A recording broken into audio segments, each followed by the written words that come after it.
అసురు సాగరాలయ్యాయి. ప్రతి మధ్యమావతి తుదిజోల పాడింది. వయోలిన్, వీణ, మృదంగ వాద్యాలు అనాథలై ఆక్రోశించాయి. సరిగమలు నివ్వెరపోగా, గమకాలు తడబడగా మధురగాన గంధర్వుడు బాలమురళీకృష్ణ అంత్యక్రియలు చెన్నైలో జరిగాయి. సంగీత, సాహిత్య, సినీ, రాజకీయ ప్రముఖులు నివాళులర్పించారు. సంగీతానికి కొత్త భాష్యం చెప్పి సుస్వరాలకు ప్రాణం పోసిన గాన గంధర్వుడు ఎన్ని తరాలు గడిచినా తరగనని జ్ఞాపకాల్ని మిగిల్చి వెళ్లిపోయాడు. చెన్నైలోని బీసెంట్ నగర్ శ్మశాన వాటిలో మంగళంపల్లి బాలమురళీకృష్ణ అంత్యక్రియలను ఆయన పెద్ద కుమారుడు అభిషేక్ నిర్వహించారు.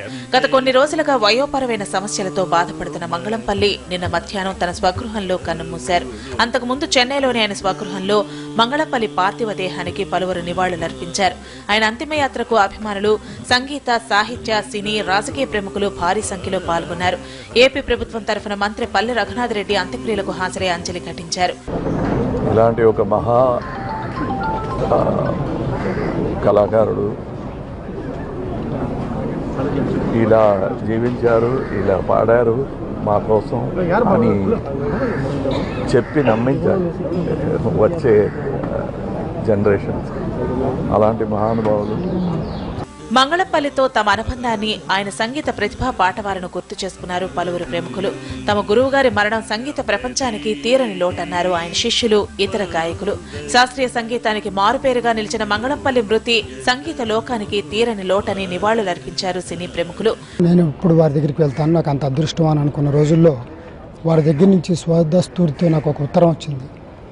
ఆ ఉత్తరంలో ఎలా ఉందంటే, ఒక తండ్రికి ఒక కొడుకుకి ఒక తండ్రి రాసిన ఉత్తరంలాగా అనిపించి, ఎన్ని జాగ్రత్తలు తీసుకోవాలో చెన్నై రావాలంటే హైదరాబాద్ నుంచి అన్ని వివరాలతో రాస్తూ వారి ఇంటి వద్దనే నాకు సంగీత మెళకువలు నేర్పించారు. నాకు చిన్నప్పటి నుంచి నాకు పరిచయం, స్కూల్ డేస్ నుంచి. నేను చిన్నప్పుడు ఆడిన రికార్డింగ్స్లో వారు ఉండేవారు. అప్పుడు ఆల్ ఇండియా రేడియోలో. తర్వాత నేను ప్లేబ్యాక్ సింగింగ్ లైన్లో వచ్చిన తర్వాత ఎన్నో పాటలు వారు కూడా నేను డ్యూయట్స్ పాడాను.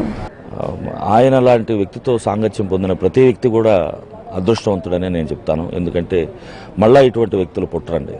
80 సంవత్సరాలు పాడటం అనేది ఇంకా ముందు జరుగుతుందా అనేది సందేహం. ఆయనతో కలిసిన క్షణాలు మరపురానివి, మధురమైనవి. పొద్దున్న పండితుల దగ్గర రమేష్ నాయుడు గారు, ముఖ్యంగా రమేష్ నాయుడు గారు, కేబీ మహాదేవన్ గారు, ఎస్పీ బాలసుబ్రహ్మణ్యం గారు, ఇటువంటి మహానుభావుల దగ్గర పాడారు. కానీ మా యువ సంగీత దర్శకుల్లో నా ఒక్కడి దగ్గర పాడటం అనేది నేను చేసుకున్న అదృష్టం. అది బాలమురళీకృష్ణ మరణంతో బెజవాడ సంగీత ప్రపంచం శోకసంద్రమైంది. ఆయనకు లేరన్న విషయాన్ని సన్నిహితులు, అభిమానులు జీర్ణించుకోలేకపోతున్నారు. విజయవాడ సత్యనారాయణపురంలోని ఆయన నివాసం వద్ద సన్నిహితులు నివాళులర్పించారు. మంగళంపల్లి మహాభి నిష్క్రమణంతో కర్ణాటక సంగీత ప్రపంచం రాజులేని రాజ్యంగా మిగిలింది. ఏ తీరుగా నన్ను దయచూచెదవో ఇనవంశోత్తమ రామ అని హృత్యంగా ఆలపిస్తూ ఆ రాముడి సన్నిధికే చేరుకున్నారు. ఎన్ని తరాలు గడిచినా తరగనన్ని జ్ఞాపకాల్ని మిగిల్చి వెళ్లిపోయారు.